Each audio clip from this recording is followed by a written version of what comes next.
빅터 이 프랭클이라고 하는 사람은 나치 독일의 강제 노동 수용소에서 고생을 많이 한 사람입니다. 그 수용소에서 고생하는 다른 사람들을 많이 봤어요. 자기가 본 것을 이제 책으로 썼는데 죽음의 수용소라고 하는 이름의 책을 썼습니다. 그는 이 책에서 이런 말을 합니다. 고난 속에서 포기한 사람에게는 그 고난이 저주이지만은 고난 속에서 그 고난의 의미를 발견한 사람에게는 그 고난이 놀라운 축복일 수 있다. 그래서 그 고난의 의미를 아는 자에게는 그 고난이 축복일 수 있다는 것입니다. 참으로 우리가 깊이 생각해 봐야 할 문제라고 생각이 됩니다. 베드로 사도는 그의 서신에서 이런 말을 합니다. 애매히 고난을 받아도 하나님을 생각함으로 참으면 이는 아름다우나 죄가 있어 매를 맞고 참으면 무슨 칭찬이 있으리요 오직 선을 행함으로 고난을 받고 참으면 이는 하나님 앞에 아름다우니라. 그랬어요. 죄를 범한 사람들에게 고난이 오는 건 아주 당연한 일입니다. 여러분들은 심은 대로 거둔다는 사실을 믿습니까? 우리가 평소에 남에게 좋은 일 많이 해야 돼요. 평소에 좋은 일 많이 해야 돼요. 평소에 다른 사람의 마음을 아프게 하면요, 그걸로 끝나는 거 아닙니다. 반드시 얼마 후에는 몇 배로 보상을 받습니다. 남에게 손해를 주고 남의 것 떼먹고 남을 속이고 그걸로 절대로 끝나지 않습니다. 반드시 누군가가 몇 배로 보복을 합니다. 심은 대로 거두게 되는 거예요. 심은 대로. 우리가 그걸 알아야 돼요. 우리가 이 땅에 사는 동안에 너무 못된 짓을 많이 해놓으면 두고두고 당합니다. 당해요. 당연해요. 죄를 범한 자가 매를 맞는 건 당연해요. 그렇기 때문에 우리가 죄 때문에 고난을 당한다고 하면 하나님 앞에 회개하고 용서를 받고 거룩하게 살아서 하나님을 기쁘시게 해야 될 줄 믿습니다. 그런데 우리 그리스도인들이 당하는 고난 가운데는 애매한 고난이 있어요. 아무리 생각해봐도 잘못한 게 없는데, 내가 실수한 거 하나도 없는데 억울하게 고난을 당할 때가 있습니다. 이럴 때는 하나님을 생각함으로 슬픔을 참으면 아름답다 그랬어요. 내가 왜 고난을 당하는지 모르지만은 그러나 하나님의 뜻이 있고 하나님의 비밀이 있고 하나님의 섭리가 있고 또 그 하나님이 나를 사랑하신다는 것을 믿고 그 하나님을 생각하면서 슬픔을 참는다고 하면 우리 하나님 보시기에 너무너무 아름다운 것입니다. 특별히 우리 그리스도인들이 선을 행함으로 고난을 받을 때 낙심하지 아니하고 잘 참고 나가면 우리 하나님께서 기뻐하시고 영광을 받으시고 축복하실 줄로 믿습니다.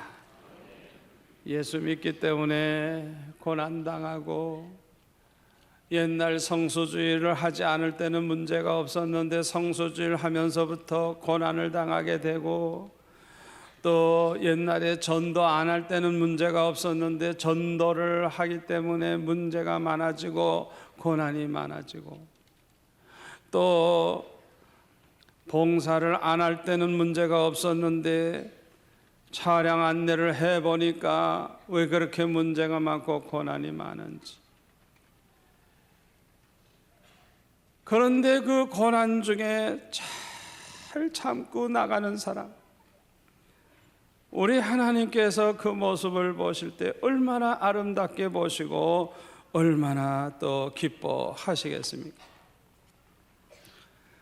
사도 바울은 우리가 이런 고난 때문에 장차 하나님 앞에 받을 영광은 얼마나 큰지 비교할 수 없다 그랬어요. 우리가 선을 행함으로 예수 믿기 때문에, 주를 위해서 살기 때문에 고난을 당하는 것은 장차 100배, 1000배, 만배의 축복과 영광이 있다는 걸 믿으시기를 바랍니다. 사도 바울은 이렇게 말합니다. 너희가 먹든지 마시든지 무엇을 하든지 다 하나님의 영광을 위하여 하라. 뭘 먹어도 하나님의 영광 위해서, 뭘 마셔도 하나님의 영광을 위해서, 무엇이든지 하나님의 영광을 위하여 하라. 어떤 경우에도, 어떤 일을 한다고 해도, 어떤 일이 생겨도, 어떤 고난이 와도 이것을 하나님께 영광 돌리는 기회로 알고 믿음으로 산다고 하면 우리 하나님께서 얼마나 기뻐하시겠어요? 우리 그리스도인들의 가장 영광스러운 죽음은 순교하는 죽음입니다. 순교는 아무나 하게 되는 거 아니에요. 그런데 순교하는 사람이 믿음으로 감격 속에서 순교를 하는 게 아니라 탄식을 하고 슬퍼하고 두려워하고 저주를 하고 자기를 죽이려고 하는 사람들에게 악담을 하고 발버둥을 치다가 죽는다고 하면 절대로 그것을 순교라고 할 수는 없을 것입니다. 예수 믿는 사람들 다 잡아 죽인다 그러니까 예수 안 믿는 척하고 예수 믿는 것을 숨기고 요리조리 도망가다가 붙잡혀서 죽는다고 하면 절대로 그 사람을 순교자라고 말할 수 없을 것입니다. 초대교회의 성도들은 로마 황제로부터 엄청난 핍박을 받고 화형을 당하기도 하고 사자의 밥이 되기도 하고 십자가에 달려 죽기도 하고 아주 처참하게 많이 죽었어요. 그런데 그때 순교하는 성도들은 기도하면서 찬양하면서 이제 곧 주님을 만날 것 생각하고 이제 곧 주의 나라에 들어갈 것 생각하고 너무너무 기뻐서 찬양하며 기도하며 너무너무 좋아서 그냥 기쁨에 눈물이 가득한 가운데 천사의 얼굴과 같은 모습으로 순교했다 그래요. 정말 순교가 귀한 줄 알고 그 순교가 가장 큰 영광인 줄 알고 기쁨으로 감사하고 찬양하고 그러면서 죽을 수 있어야 진정한 순교인 줄로 믿습니다. 이런 모습을 하나님이 보실 때 기뻐하시고 이런 모습을 보실 때 하나님이 영광을 받으실 줄 믿습니다. 우리는 오늘 본문에서 아주 위대한 믿음의 사람을 볼 수가 있습니다. 오늘 본문에 나오는 다니엘은 모든 환난과 시험과 고난을 하나님께 영광 돌리는 기회로 삼은 위대한 믿음의 사람입니다. 다니엘은 어렸을 때 바벨론의 포로로 잡혀와서 총리가 된 사람입니다.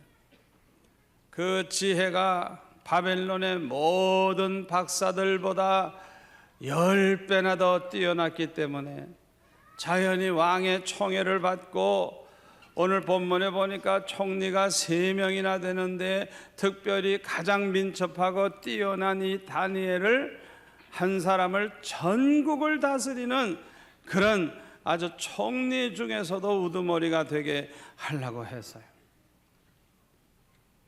다니엘은 바벨론 사람 아니에요. 노예요, 노예. 포로로 잡혀와서 노예 생활을 하는 그런 신분입니다. 그런데 이 사람이 총리가 됐는데, 아니 이 사람이 전국을 다스리고 다른 총리나 그 나라의 모든 관리들이 그 밑에서 심부름한다고 하면 그거 어디 좋겠어요? 그러니까 오늘 본문에 보면 방백들, 관리들, 박사들, 신하들 그냥 전체가 그냥 한 통속이 돼가지고 저 다니엘을 죽여버리자 모의를 해가지고 어떻게 하면 죽일고, 아무리 죽이고 싶어도 죽일 근거가 없어. 가만히 보니까 다니엘이 기도 생활을 많이 하거든요. 하하, 저것을 올무로 걸어가지고 죽여야 되겠다. 그래가지고 왕에게 건의합니다. 앞으로 30일 동안, 한 달 동안만, 뭐 평생 하는 거 아니고 30일 동안만 왕만 섬기고 왕 외에 다른 신이나 사람에게 구하거나 그런 사람이 있으면은 사자굴에 던져 넣기로 그렇게 법을 만들었어요. 왕은 미처 깊이 생각을 못하고 어인을 찍어서 그렇게 해라 그리고 공포를 했어요. 이제는 다니엘이 또 기도하면 이제 큰일 납니다. 이 30일 동안은 좀 기도를 좀 중단해야 돼. 방학을 좀 해야 돼. 그리고 그 다음에 해야 돼요. 그래야 살아요. 그러나 다니엘은 어인이 찍히고 공포된 사실을 알면서도 집에 돌아가서 예루살렘을 향하여 열린 창 앞에서 무릎을 꿇고 전에 하던 그대로 하루에 3번씩 기도하며 하나님 앞에 감사를 드렸다 그랬어요. 바로 그걸 노리고 있었는데 다니엘이 또 가서 기도하니까 즉각 왕에게 고발을 해서 다니엘은 사자굴에 들어가게 되고 말았습니다.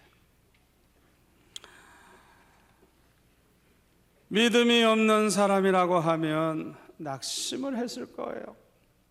믿음이 없는 사람이라면 두려워하고 원망도 하고 불평도 할 수 있었을 것입니다. 그러나 다니엘은 조금도 두려움이 없어요. 다니엘은 낙심도 하지 않았습니다. 원망 불평도 하지 않았습니다.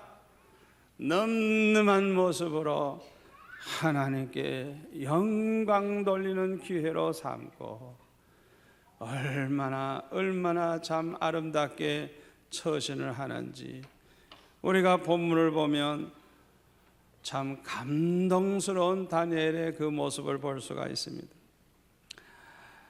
다니엘은 고난을 당할 때 첫째로는 기도로 하나님께 영광을 돌렸습니다. 그리스도인들에게 찾아오는 고난은 기도하라고 하는 하나님의 특별한 사인이라는 걸 믿으시기를 바랍니다. 여러분들이 갑자기 어디가 아프다든지 사업이 좀 문제가 있다든지 자녀들에게 문제가 있다든지 하여튼 어떤 문제가 생기면 그걸 우연히 생긴 것처럼 생각하고 빠등빠등 애를 쓰고 고민하고 그러지 마세요. 절대 주권을 가지신 하나님, 그 하나님이 허락하지 아니하면 공중에 나는 참새 한 마리도 안 떨어집니다. 사랑하는 하나님의 자녀들에게 오는 고난은 우연이 아닙니다. 하나님의 어떤 특별한 뜻이 있습니다. 계획이 있습니다. 하나님이 하실 말씀이 있습니다. 하나님이 이루시고자 하시는 뜻이 있습니다. 그러므로 그 하나님의 음성을 듣기 위해서는 기도해야 돼요. 문제가 생기면 기도하세요. 기도하세요. 아버지, 무슨 말씀 하시려고 나에게 이런 고난을 주십니까? 말씀하십시오. 듣겠나이다. 내가 어떻게 하기를 원합니까? 말씀하옵소서. 순종하겠습니다. 기도해야 돼요. 기도해야 돼요. 고난당할 때 기도하는 성도는 은혜를 받게 됩니다. 고난당할 때 기도하는 성도는 죄를 깨닫고 회개하게 되고 더욱 거룩하게 살게 됩니다. 고난당할 때 기도하는 성도는 하나님의 사랑을 깨닫고 더욱더 감사하게 되고 기쁨이 넘치게 됩니다. 고난당할 때 기도하는 성도는 하나님의 뜻을 깨닫게 되고 그러므로 기쁨으로 고난을 당하면서 하나님께 영광을 돌리게 되는 것입니다. 고난당할 때 기도하는 사람은요, 은혜 받죠, 회개하게 되죠, 사랑을 깨닫죠, 하나님의 뜻을 깨닫죠. 그래서 그 믿음이 더 강건해지고 믿음이 더 성숙해지고 더 좋은 믿음의 사람이 됩니다. 고난당할 때 스데반처럼 기도해 보세요. 우리 하나님이 얼마나 영광을 받으시겠어. 돌에 맞아 죽으면서 자기를 돌로 쳐 죽이는 사람들을 미워하거나 그들에게 대해 저주하는 게 아니라, 아버지여, 저들의 죄를 저들에게 돌리지 마옵소서. 저들이 하는 일을 알지 못하니. 천사의 얼굴로 그렇게 기도하고 눈을 감았어. 그 모습을 본 사람 중에 감동 안 받은 사람이 어디 있겠어요?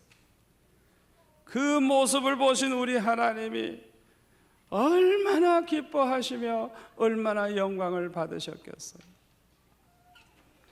우리는 고난이 왔을 때, 죽음이 왔을 때 딴 생각할 필요가 없어요. 내가 어떻게 자세를 가져서 어떻게 하나님께 영광을 돌릴까, 그걸 생각해야 됩니다. 고난당할 때 기도하는 사람은요, 반드시 축복을 받습니다. 서울의 광화문에 가보면 교보문고라고 하는 큰 서점이 있어요. 굉장히 큽니다. 가보시면 아시겠지만 아마 없는 책 없이 다 있을 거예요. 거기에 윤경하 장로님이 사장님이신데, 이분이 그 교보 빌딩을 처음에 30년 전에 지을 때 그 창업 멤버입니다. 그동안 사업이 잘 됐었는데 IMF가 와서 어려우니까 이 창업주가 윤 장로님을 불러가지고 이제 좀 쉬라 그러더래요. 명퇴를 당한 것입니다. 아니, 보통 사람도 아니고 30년 전에 함께 같이 창업을 한 멤버인데 이렇게 잘라버릴 수가 있을까? 너무너무 섭섭하고 너무너무 마음에 상처가 돼서 처음에는 몹시 괴로웠대요. 그런데 가만히 생각해 보니까 어머니가 생각나는데, 옛날에 어머니가 기도 많이 하시던 그 모습, 새벽마다 교회 나가서 기도하던 그 모습이 이렇게 떠오르더래요. 그래서 속으로, 어머니 어떻게 했으면 좋아요? 어머니라면 어떻게 하시겠어요? 그는 어머니가 기도하는 모습을 생각하면서 자기도 기도해야지, 그 생각을 하게 됐다고 하는 것입니다. 하나님, 나도 기도하겠습니다. 그리고 나서 새벽 기도회를 열심히 나가고, 뭐 하는 게 아무것도 없으니까 성경 실컷 보고, 또 시간이 있으니까 성경을 쓰기 시작하고, 그러다 보니까 은혜를 받기 시작했어요.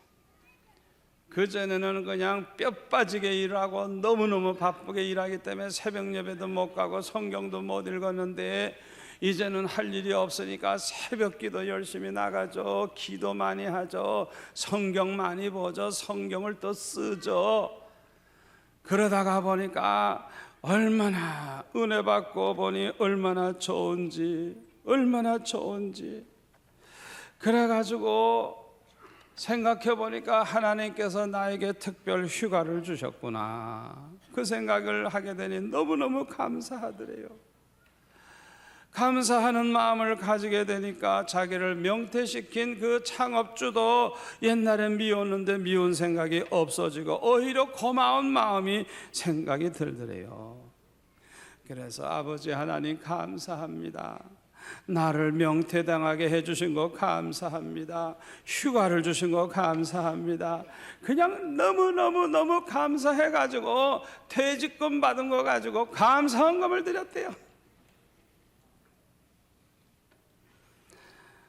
여러분, 퇴직금 가지고 감사헌금 한 사람 들어봤습니까? 너무 감사해서 하나님 앞에 감사하다고 하면서 이렇게 감사 예물을 드리니까 더 기쁘고 더 마음이 편안하더래요. 그런데 갑자기 따르릉 전화가 오더래요. 전화를 받았더니 회사에서 온 전화인데 회사에서 좀 보자고. 그래서 회사로 달려갔더니 창업주가 기다리고 있다가 하는 얘기가 윤 장로님 보고 교보문고 사장님 좀 돼주셔 그러더래요. 그래가지고 이 윤 장로님은 속으로 생각하기를 그러면 그렇지 하나님이 나에게 승리를 주시니 감사합니다. 그렇게 하나님 앞에 감사했다 그래요. 자기 어머니의 새벽기도, 어머니의 신앙을 깨닫고 나도 어머니처럼 기도하면 반드시 하나님이 축복해 주실 것을 믿고 모든 게 전화위복이 될 것을 믿고 그렇게 기도했더니 그대로 응답을 받은 것입니다. 윤 장로님이 교보문고에서 이제 책 파는 책임자인데 윤 장로님이 맡기 전에는 일주일에 보통 3억 원의 매상이 올랐는데 윤 장로님이 맡자마자 5억으로 올라가더래요. 기도하면서 그냥 열심히 기쁨으로 일을 했더니 그렇게 늘어나더래요. 그래서 인정받고 존경받고 보수도 그냥 뭐 책 많이 팔아주니까 보수도 더 올라가고. 그래서 이 윤 장로님은 뭐라고 고백하는 거 하니 나는 내 삶을 이제 남은 여생은 하나님을 위해서 살겠습니다. 그렇게 고백을 하고 충성을 하고 있다고 하는 것입니다. 여러분, 고난당할 때 기도하시기를 바랍니다.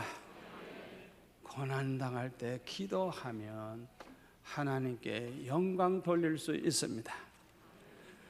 두 번째로 다니엘은 고난당할 때 오히려 감사함으로 하나님께 영광을 돌렸어요. 좋은 일이 있고 모든 일이 잘 될 때 하나님 앞에 감사를 해도 하나님이 기뻐하실 것입니다. 그러나 다니엘처럼 고난당할 때 위기가 왔을 때 기도한 죄로 이제 사자밥이 되는 이런 기가 막힌 일이 벌어졌을 때 이런 상황에서도 하나님 앞에 감사한다고 하면 하나님의 마음을 감동시킬 뿐만 아니라 우리 하나님께 큰 영광을 돌리게 될 줄로 믿습니다. 한 불행한 예술가가 있었습니다. 그는 10살 때 고아가 됐어요. 그래서 어렸을 때 고생을 많이 하면서 컸습니다. 동생들까지 먹여 살려야 되니까 그 어린아이가 얼마나 고생이 돼요. 그 동생들이 아주 미울 때도 있었다고 합니다. 그런데 장성한 뒤에도 불행이 계속이 돼서 결혼한 지 13년 만에 아내가 죽고 재혼을 했는데 애를 두 부인을 통해서 애를 무려 20이나 낳았어요. 그런데 그 중에 10명은 10살 이전에 다 죽고 그 중에 한 애는 또 장애자예요. 노후에도 불행이 또 계속이 됐어요. 갑자기 눈이 나빠져서 보이질 않아. 그리고 뇌졸중으로 쓰러져 가지고 중풍이 오고 하여튼 평생 이렇게 불행하게 그는 살았어요. 그런데 그는 이렇게 불행한 가운데서도 불후의 명작을 썼어요. 명곡을 많이 썼어요. 그리고 그의 작품 첫머리에는 언제나 그리스도의 이름으로라고 쓰고 그 작품 마무리에는 오직 하나님께 영광, 그렇게 글을 남겼어요. 그의 작품은 다 그렇게 되어 있어요. 그 사람이 누구냐? 바로 요한 세바스찬 바하라고 하는 유명한 음악가인 것입니다. 그는 그 고난 속에서